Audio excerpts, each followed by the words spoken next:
Oke, halo teman-teman, selamat sore. Kembali lagi bersama saya dalam kegiatan kita yaitu Wisari Podcast. Nah, kali ini nih kita akan membahas topik nih yang mungkin bagi teman-teman mahasiswa baru bakal penasaran nih, yaitu beasiswa-beasiswa. Nah, beasiswa apa aja sih yang mungkin didapatkan sama teman-teman dari Wisari nih? Tapi sebelum itu kita perkenalan dulu, mungkin dari samping ujung kanan saya. Nah, Oke, terima kasih. Bismillah, perkenalkan nama saya Ahmad Firdaus. Sekarang berkuliah di Universitas Ahmad Dahlan, program studi Ilmu Hadis angkatan 2020. Kemudian asal saya dari Kabupaten Pangkep. Oke, terima kasih. Bismillahirrahmanirrahim. Perkenalkan, nama saya Isra. Sekarang berkuliah di Universitas Cokroaminoto Yogyakarta. Program studi Teknik Sipil angkatan 2022, asal dari Sinjai. Ya, perkenalkan, nama saya Ogi Siwali Manapabusian. Sekarang berkuliah di Universitas Sarjana Wisata Mahasiswa, mengambil jurusan Pendidikan Fisika angkatan 2021, berasal dari Kota Parepare. Dan perkenalkan, nama saya Hendra Saharudin Ahmad, asal dari Bone, kuliah di Universitas Negeri Yogyakarta angkatan 2019. Nah, tadi kita udah perkenalan nih. Sekarang kita lanjut ke topik yang bakal kita bahas nih. Pertama nih, apa sih nama beasiswa yang didapatkan dari teman-teman Wisari nih? Dari ujung kanan deh. Oke, jadi terkait dengan nama beasiswa, jadi saya sebagai penerima beasiswa dari kampus, yaitu yang bernama beasiswa program misi. Kemudian BPM ini terbagi menjadi 3, yaitu BPM Kader Persyarikatan, Hafidz Quran, dan Sains, Seni, dan Olahraga. Nah, saya keterima di beasiswa program misi Kader Persyarikatan Muhammadiyah. Jadi mungkin itu jenis beasiswa yang saya dapatkan. Oh, berarti langsung dari kampus ya? Iya, jadi saya beasiswa dari kampus. Kalau kakak yang ini? Oke, saya sendiri beasiswa yang saya terima dari kampus itu beasiswa KIP atau Kartu Indonesia Pintar. Nah, beasiswa sendiri ini apa ya?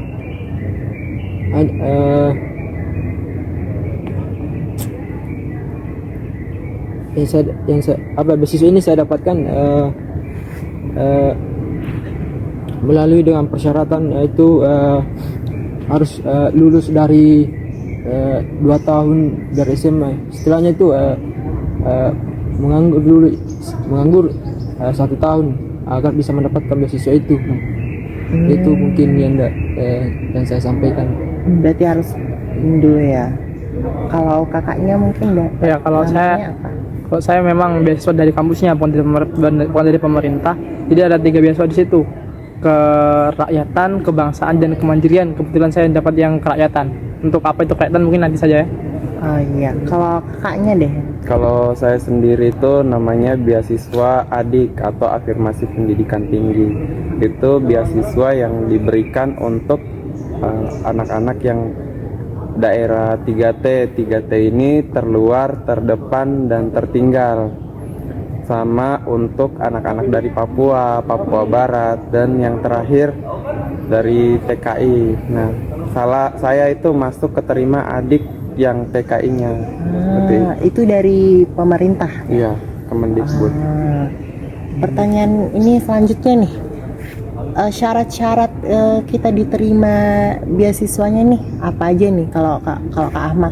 Iya, kalau syarat-syarat dari untuk diterimanya di beasiswa, terkhususnya kalau beasiswa yang saya dapatkan itu memang ini sangat khusus. Karena mengapa? Karena dari namanya saja kita lihat beasiswa program misi Kader Persyarikatan Muhammadiyah. Jadi secara tidak langsung beasiswa ini hanya mengkhususkan untuk kader-kader Muhammadiyah yang bisa mendapatkan. Tetapi titik penjelasan yang ingin saya sampaikan bukan terkait itu, tetapi juga bahwa beasiswa dari kampus ini yang disediakan tidak hanya itu, tetapi juga beasiswa yang memiliki prestasi di bidang sains, di bidang seni maupun di bidang olahraga. Nah ini juga mungkin teman-teman teruntuk teman-teman yang bisa yang berpulang besar untuk mendapatkan beasiswa dari kampus Universitas Ahmad Dahlan itu, dan juga bagi teman-teman juga yang memiliki kemampuan atau kapasitas dalam menghafal Al-Quran, juga disediakan oleh kampus minimal 10 juz. Nah itu yang ketiga dari beasiswa yang disediakan oleh kampus. Nah jadi kalau dari beasiswa yang saya dapatkan memang sangat khusus untuk kader-kader Persyarikatan Muhammadiyah. Tetapi kalau dari beasiswa SSO atau Sains, Seni dan Olahraga, nah ini syaratnya kalian harus berprestasi, kalian harus memiliki prestasi di tingkat provinsi, itu minimal juara 3 di provinsi. Nah bagi kalian yang telah mendapatkan prestasi di tingkat provinsi minimal juara 3, itu kalian sudah bisa mendaftar kategori beasiswa tersebut. Kemudian yang ketiga tadi terkait dengan beasiswa program misi Hafiz Quran, bagi kalian yang syaratnya itu bagi kalian yang memiliki hafalan Al-Quran minimal 10 juz. Nah jadi itu syarat-syarat dari beasiswa yang disediakan oleh kampus saya. Oh ya, tadi kan katanya dikhususkan Persyarikatan Muhammadiyah. Iya. Nah itu ada tesnya nggak, atau yang kayak kamu nih misalnya persyarikatan langsung aja gitu? Oh iya, jadi terkait itu memang ada tahap-tahap dalam penerimanya. Yang pertama itu tes akademik. Nah, di situ kita tes tertulis kemampuan terhadap yang umum, misal bahasa Indonesia, matematika, pengetahuan sosial dan pengetahuan alam. Terlepas dari itu kita juga ada tes wawancara. Nah di sini nanti kita ditanyakan apakah benar-benar berasal dari kader persyarikatan atau bukan. Nah nanti di situ benar-benar divalidasi seperti itu. Kemudian memang ada syarat untuk yang secara ilegal, yaitu mungkin surat keterangan ataupun surat mandat atau surat dari instansi atau dari pimpinan yang terkait seperti itu. Baik. Saya ini Kakak Isra. Tadi kan Kakak Isra jelaskan nih syaratnya tuh menganggur 1 tahun nih. Aku jadi penasaran nih. Coba deh dijelaskan deh syarat-syaratnya lebih jelasnya gitu. Syarat untuk mendapatkan beasiswa KIP ya? Iya. Itu beasiswa KIP ini maksudnya ini penerima KIP atau kuliah adalah siswa SMA. Maksudnya itu yang maksudnya bisa menerima beasiswa ini pada saat lulus SMA atau lulus 2 tahun berjalan atau telah dinyatakan lulus. Maksudnya telah dinyatakan lulus maksimal 2 tahun sebelumnya, serta memiliki nomor induk mahasiswa, nomor pokok sekolah nasional, serta induk kependudukan NIK. Itu syarat-syarat untuk menerima beasiswa KIP.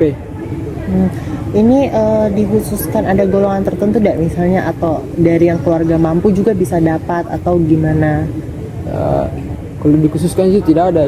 Yang penting itu syarat-syaratnya terpenuhi. Seperti yang dijelaskan tadi ya, Iya. syaratnya. Oke, baik.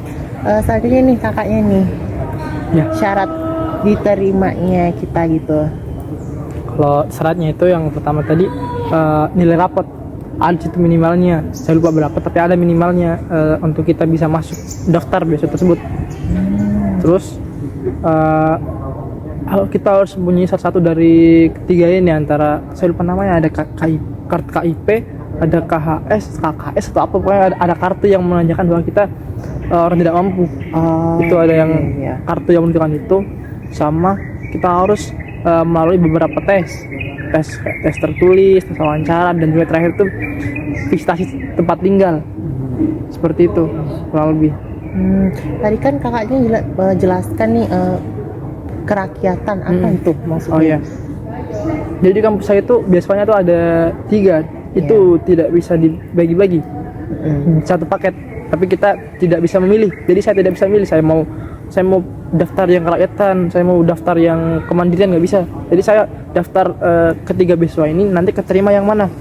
Nah bedanya itu sama yang kerakyatan, kebangsaan, kemandirian itu apa? Kalau kerakyatan ini dia full tidak membayar semua. Kalau kebangsaan dia dibebankan SPP variabel toh, cuma SPP variabel. Kalau kemandirian dia dibebankan SPP variabel dan juga SPP tetap. Nah alhamdulillahnya saya kemarin mendaftar, saya diterima di kerakyatan, jadi saya tidak membayar apapun. Jadi seperti itu. Full dibayar. Ya full dibayarkan oleh kampus. Tadi nilai minimal tuh berapa sih nilai minimalnya kalau boleh tahu nih? Kalau 80 berapa? 80-an lah itu sudah aman. Itu Oke, baik. rata-rata dari itu. Nah, Kakak Hendra nih gimana nih persyaratan beasiswanya? Kalau di persyaratan di afirmasi pendidikan tinggi sendiri itu sebenarnya nggak terlalu ribet, tapi ini sesuai untuk daerah 3T tadi. Kan di Indonesia itu ada wilayah tertentu yang sudah dikategorikan sebagai wilayah 3T. Itu nggak semua di Indonesia dapat, jadi hanya wilayah-wilayah tertentu itu bisa untuk mendaftar. Kemudian tentunya asli dari Papua atau Papua Barat sama yang TKI. Nah TKI ini pernah bersekolah di sana sama orang tuanya pernah atau orang tuanya sedang bekerja di perbatasan daerah anak-anak TKI itu, makanya mereka bisa daftar seperti itu. Itu untuk persyaratan. Kalau untuk terkait nilai, saya rasa nanti kalau seleksinya itu hanya dilihat dari raport, jadi tentunya seleksinya lewat jalur raport karena memang sudah berubah dari dulu zaman tes, kemudian COVID, akhirnya tergantikan jadi tes nilai raport. Berarti sampai sekarang masih rapor? Iya, 2 berarti, tahun ini. Berarti kakaknya dulu nih tes? Tes. Oke. Dulu tuh kalau tesnya itu terbagi jadi 2. Jadi ada TPS sama TPA. Nah itu tes potensi akademik sama tes potensi sosial kalau nggak salah. Skolastik. Ya, skolastik. Itu pokoknya kemarin tuh 100 soal. Oke, itu CBT. Iya. CBT-nya. Oke. Hanya dasar-dasar. Nah, selanjutnya cara atau daftar nih beasiswanya lewat link kah atau kita datang ke sana kemana begitu? Dari Kakak Ahmad dulu deh. Oke, jadi apa tadi? Cara bagaimana cara untuk, ya daftar gitu. daftarnya. Jadi yang pertama tentu yang paling utama adalah kita mengikuti Instagram dari kampus saya, yaitu PMB UAD. Nah, di situ atau penerimaan mahasiswa baru Universitas Ahmad Dahlan. Nah, nanti informasi terkait dengan penerimaan mahasiswa baru itu sudah terupdate semua di Instagram tersebut. Nah, kemudian untuk bagaimana cara daftarnya itu kita langsung masuk ke websitenya, yaitu pmb.uad.ac.id. Nah, nanti di situ kemudian pilih menu dari pilihan beasiswa. Nah, nanti di situ ada beberapa pilihan beasiswa. Yang pertama beasiswa program misi. Nah, ini yang disediakan oleh kampus. Kemudian ada beasiswa KIP kuliah. Nah, KIP kuliah ini yang disediakan oleh pemerintah. Kemudian ada beasiswa prestasi. Ini juga sebagiannya dibiayai oleh kampus. Jadi seperti itu. Jadi cukup masuk ke website tersebut untuk daftarnya. Nanti ketika masuk di menu beasiswa itu sudah ada Google Form. Kita klik di situ, semua persyaratannya sudah ada juga.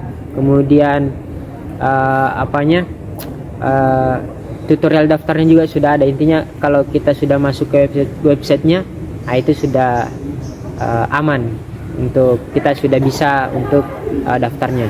Seperti itu. Berarti cuman lewat link aja gitu ya. Cuman masuk ke link atau websitenya. Oke. Nah, kalau Kakak Isra nih, Ya, kalau saya sendiri tuh pertama itu saya mendapatkan informasi beasiswa ini dari saudara saya. Nah, itulah saya disuruh mendaftar beasiswa KIP itu. Nah, untuk cara mendaftarnya itu melalui link. Nah, di mana link ini kita wajib untuk mengisi nomor induk nomor induk Nomor apa? induk siswa nasional ya. Iya, Ya. nomor induk nasional. Dan juga di situ kita harus mengisi nomor kartu keluarga, nomor induk mahasiswa, maksudnya mahasiswa pada saat kita sudah lulus SMA itu. Iya. Siswa. Nah, untuk serta menggunakan email, Email masing-masing. iya, email pribadi. Itu aja ya terkait ini ya. Nah, kalau kakak Ogi nih, Kalau saya kemarin dapatkan informasi beasiswa ini melalui Instagram. Situ saya diarahkan untuk masuk ke lamannya pmbuft.ac.id.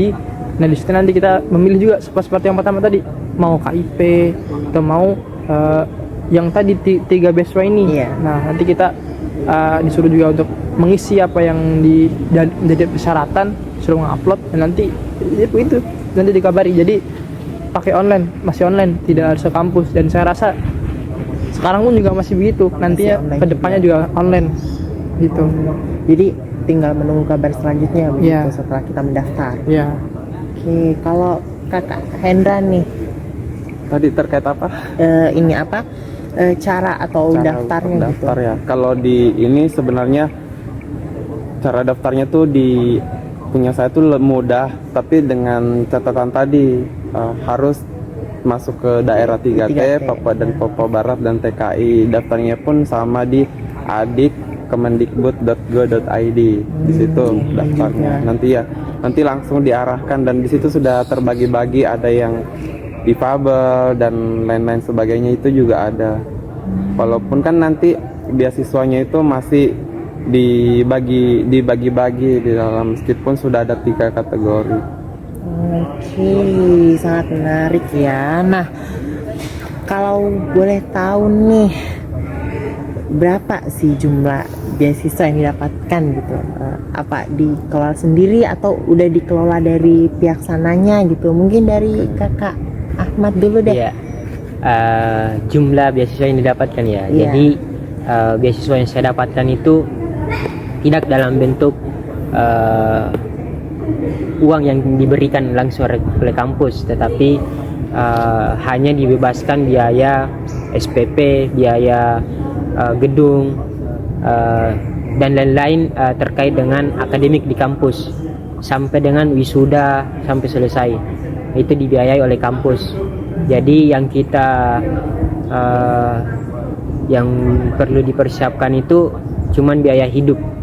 Nah, jadi kalau biaya hidup kita tanggung sendiri dan lain-lainnya. Intinya yang dibiayai kampus itu cuman akademik, mulai dari SPP, biaya pembangunan, dan sampai dengan wisuda nanti.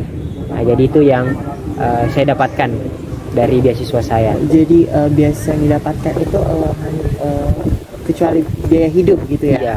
Sampai lulus berarti kita dapatkan untuk kampusnya.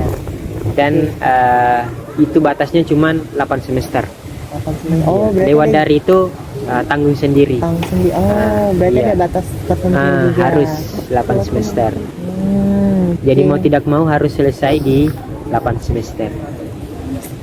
Iya, selanjutnya kakak Isra nih.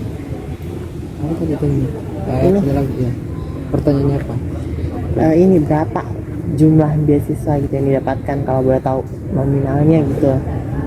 Kalau saya itu beasiswa yang saya terima itu dalam bentuk per semester, di mana satu semester ini 6.500.000. Itu pun untuk SPP-nya itu sudah dipotong, tapi dikelola oleh pemerintah. Untuk biaya akademiknya itu dibayar sendiri. Tapi yang beasiswa 6.500.000 dan berapa? 6.500.000 ini semuanya tidak langsung bisa diambil, harus per bulannya itu bisa 500, 5 juta, 500, 1 juta, karena itu persyaratan dari pemerintah, serta persyaratan dari kampus. Nah, untuk itu sudah termasuk biaya hidup juga. Itu udah termasuk biaya hidup Iya. juga. Oh, berarti biaya SPP itu udah dipotong Iya, gitu ya. Selebihnya kita kelola sendiri begitu. Dan tidak bisa diambil langsung semua gitu, nggak bisa ya? Nggak bisa. Oh, harus berangsur-angsur gitu ya. Oke. Tiap semesternya sama berarti 6.500.000. Iya sama. Ada syaratnya juga nggak kayak seperti Kak Ahmad sampai semester 8 atau Kalau syaratnya sendiri tuh 4 tahun, di mana 4 tahun ini masih menerima beasiswa. Tapi misalnya kita tidak lulus dengan sesuai syarat, maka akan dicabut beasiswa tersebut dan menggunakan biaya sendiri. berarti ada batas tertentunya juga 4 tahun ya berarti 8 ya. semester. 8 semester. 8 semester sama. Nah kalau Kak Ogi, Kalau saya beasiswanya saya digratiskan, maksudnya saya tidak mendapatkan dalam bentuk uang, tapi apa yang harusnya saya bayar ke kampus itu tidak saya bayarkan. Jadi seperti itu, saya tidak bayar apa-apa dan saya tidak dapat uang apa-apa seperti itu. oh berarti sama dengan Tunjangan akademik Kakak juga. Ahmad begitu ya, udah Dapat. diinikan dari kampus. Iya, Sama ada batas tertentunya juga. ya harus 8 semester, harus juga apa namanya, IPK-nya tidak boleh di bawah 3. Nanti kalau di bawah 3 bisa dicabut juga IPK-nya walaupun di tengah jalan, jadi seperti itu. Harus aktif juga di kampus, itu merupakan persyaratan. Makanya di rata-rata kenapa anak beasiswa ini dia aktif di kampusnya, itu bukan persyaratan juga. Udah dari ini ya. Iya, Oke. Kak Hendra nih. Kalau saya sendiri itu kan dibagi jadi 2, ada tunjangan akademik, ada tunjangan biaya hidup. Nah, tunjangan akademik ini biasanya langsung dibayar ke rektorat. Jadi yang bayar itu bukan dari pihak mahasiswa, tapi sudah diurus sama yang Kemendikbud. Jadi Udah kita nggak tahu lagi soal pembayaran. Nanti misalnya kan setiap per semester tuh harus dapat PIN untuk bisa masuk akses.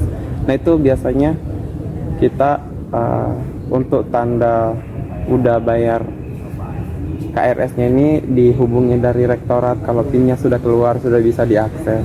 Itu kemudian untuk biaya tunjangan hidupnya ini per semester itu diangsur 6 juta. 6 juta itu untuk biaya hidup 6 bulan gitu. Berarti tiap 6 bulan diinikan lagi. Iya, jadi setiap 6 bulan sekali dapatnya. Nah, untuk penarikannya pun sendiri ini batas maksimal untuk bisa nariknya itu 1 juta seharinya. Misalnya mau ditarik nih 6 juta nggak bisa, misalnya langsung ditarik 6 juta tapi berangsur. Berangsur. Seperti itu. Oke. Berarti tunjangan akademik itu kita udah nggak urus lagi. Iya, nggak Hanya- ada sampai semester 8. Oh, sama juga ya. Kalau ini nih, kayak di mana sih tadi kan udah bilang rata-rata nih link akses itu. Di mana kita bisa akses? Ya mungkin bisa langsung diketik di Google pmb.uad.ac.id. Nah, itu sudah muncul pilihan-pilihan menunya. Udah langsung ada begitu. Nah, ada pilihan menu, pilihan beasiswa, kemudian ada jalur mandiri dan banyak jalur lain lagi. Ada ini ya, udah ada ini. Iya. Kalau Kak Isra nih, Ya, kalau untuk akses informasi pendaftaran beasiswa ini bisa juga melalui kayak Google. Terus di Google kita pilih pendaftaran beasiswa KIP kuliah. Di situ sudah ada jalur. Kemarin juga, kalau tidak salah itu juga ada jalur jalur mandiri. Tapi yang lebih banyak mendaftar itu ke KIP kuliah. lebih banyak yang ke KIP kuliah. Udah langsung ada muncul gitu. Iya, sudah langsung muncul. Oke, kalau Kak Ogi sendiri nih, saya langsung di pmb.ust.ac.id sudah di situ. itu sudah langsung ada keterangannya semua. Kita bisa milih gitu yang mana ya. Kalau misal info-infonya ada di Instagram itu juga biasa update apa-apa yang beasiswa gitu. Kalau Kak Hendran, Kalau di punya aku itu ada dua hal yang bisa ditempuh. Bisa langsung ke Pemda yang di bagian apa namanya pendidikan, ya. dinas pendidikan itu mereka sudah menyediakan kalau yang untuk daerah 3T. Kemudian untuk yang online ini bisa diakses di Kemdikbud adik.co.id. Langsung juga Iya, gitu. langsung. Kalau Dulu dia ini adik ini atau afirmasi ini tersendiri, tapi sekarang sudah masuk ke dalam KIP afirmasi jadi gabungan. gabung ya. Iya, seperti yang tadi saudara Iya. katakan itu, kalau ada yang mandiri, ada yang afirmasi, sama yang satu itu saya lupa, tapi pokoknya ini sudah digabungkan jadi KIP afirmasi. Bisa di daerah yang 3T itu bisa langsung datang ke Pemda. Iya, bisa. Oke. Nah, yang paling bikin aku penasaran nih, tipsnya nih bagaimana kayak dapat beasiswanya tuh. Nah, oke. Dari Pak Ahmad deh. Jadi Tipsnya. tipsnya untuk dapat beasiswa, yang pertama ya tentunya mencoba untuk mencari link-link atau informasi terkait beasiswa. Kemarin juga saya dapatkan ini dari teman, kemudian saya kembangkan mencarinya di Google dan akhirnya dapat. Kemudian yang kedua yaitu nilainya juga harus diperhatikan supaya kita bisa lolos di beasiswa tersebut. Jadi kalau dari beasiswa saya itu nilai itu tidak boleh, rata-ratanya itu harus 7,5 itu atau 75 itu. Kemudian tentunya untuk tipsnya untuk lolos ya banyak-banyak berusaha dan tentunya jangan lupa berdoa. Jadi mungkin itu tips-tips untuk bisa lolos di beasiswa, terkhususnya beasiswa saya. Iya, Nah, Kak Isra nih. Apa ya kalau saya kalau dari saya itu tips-tips untuk mendapatkan beasiswa kuliah itu mungkin harus mencoba terlebih dahulu, karena ini pengalaman saya pribadi. Kemarin itu sudah saya mendaftar tahun 2021, tapi persyaratannya itu tidak saya penuhi. Maksudnya berkas-berkas yang diminta itu contohnya seperti rapor, ijazah, tidak saya scan, dan akhirnya saya tidak mendapatkan beasiswa tersebut. Nah, untuk mendapatkan itu beasiswa kuliah itu harus dengan memenuhi syarat-syaratnya itu seperti rapor, nilai ujian semester, dan kita itu apa ya, berkasnya itu di scan lalu dikirim ke link pendaftaran beasiswa tersebut. Nilai rapornya harus meningkat juga. Ya harus, maksudnya nilai rapor itu tidak harus sih, tapi mestinya itu di nilainya itu harus Hasil akhirnya. hasil akhir dari nilai rapor tersebut. Berarti harus benar-benar diperhatikan nih lagi kalau mau daftar beasiswa KIP ya. Kalau Kak Agi sendiri nih. Oh ya, kalau dari saya tadi kan ada minimum rata-rata. Iya, Jadi seperti itu dipersiapkan kalau memang mau mencari beasiswa. Sama yang saya rasa paling berat dalam pendaftaran beasiswa itu adalah kita persiapan berkasnya. Kadang itu kita malas untuk itu kayak tadi scan. Kadang kita malas. Itu sebenarnya yang bikin kita tiba-tiba sudah lewat waktunya. Itu yang bikin kadang-kadang kita terlena. Tapi selain itu juga persiapan diri untuk tes belajar, itulah yang harus kita coba. Oke, kalau Kak Hendra nih tipsnya. Oh ya, kalau dari saya sendiri itu ya seperti hampir sama tadi sama teman-teman semua. Kalau tipsnya itu ya di raport. Kalau yang di punya saya itu kan memang yang diseleksi itu yang di raport, jadi di raport tuh harus stabil. Kalau pokoknya kemarin itu rata-rata temanku yang 85 rata-ratanya itu aman untuk mereka bisa masuk. Tapi penentu untuk lolos atau tidak tetap dari pemerintah. Oke, ada batasannya berarti juga ya. Sama waktu SMA memang saya itu berpikiran gini, bagaimana caranya saya tetap harus kuliah gratis. Jadi saya nggak cuma mendaftar di afirmasi saja, mendaftar di beasiswa lain. gitu. Jadi ada beberapa yang keterima, tapi memang yang saya prioritaskan yang ini. Yang afirmasi ini. Iya. Oke. Nah, terakhir nih pertanyaannya nih. Kapan gitu pendaftarannya dibuka kalau boleh tahu pendaftaran beasiswanya? Ahmad deh. Oke, jadi pendaftaran di kampus saya itu sudah dibuka sejak tanggal 2 Januari kemarin. Jadi semua jalur pendaftaran masuk di Universitas Ahmad Dahlan itu sudah dibuka sejak tanggal 2 Januari. Terkhususnya beasiswa. Jadi sudah dibuka di tanggal 2 Januari Udah dibuka berarti. 2000. Kalau berarti tutupnya sampai kapan berarti kalau boleh tahu? Kalau tutupnya belum ada informasi. Belum Biasanya ada. sampai kalau beasiswa cuma kira-kira sampai bulan Juli. Seperti itu. Kalau mandiri bisa sampai Agustus. Oke, nah jadi teman-teman nih udah terbuka nih, silahkan kalau mau daftar beasiswa. Kalau Kakak Isra, kapan pendaftarannya gitu dibuka?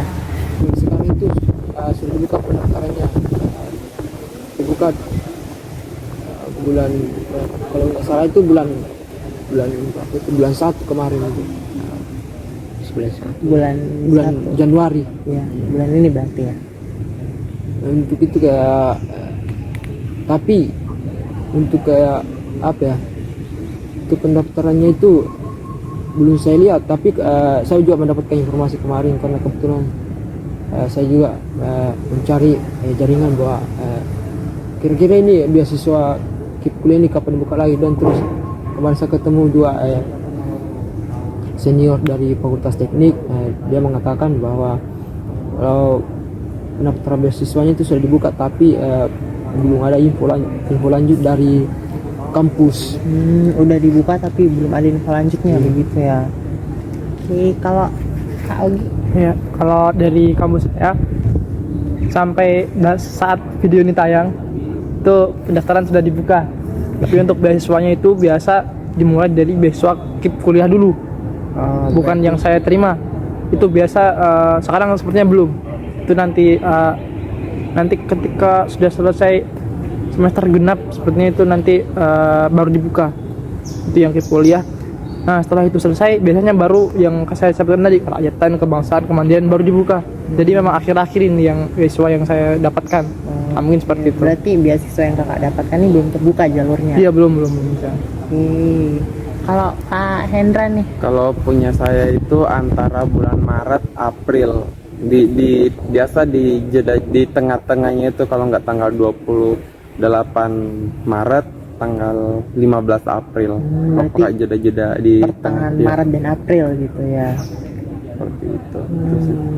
Oke, nah mungkin itu saja nih pembahasan kita tentang beasiswa dari teman-teman Wisari. Nah, buat teman-teman yang penasaran atau belum tahu informasi tentang beasiswa, silahkan dicari tahu tuh, tadi udah ada syaratnya, udah ada aksesnya juga udah diberitahukan. Nah, jadi teman-teman gercep nih, teman-teman yang mau beasiswa. Ya, sama mungkin yang mau cari tahu informasi lebih lanjut bisa hubungi Instagram di bawah ini.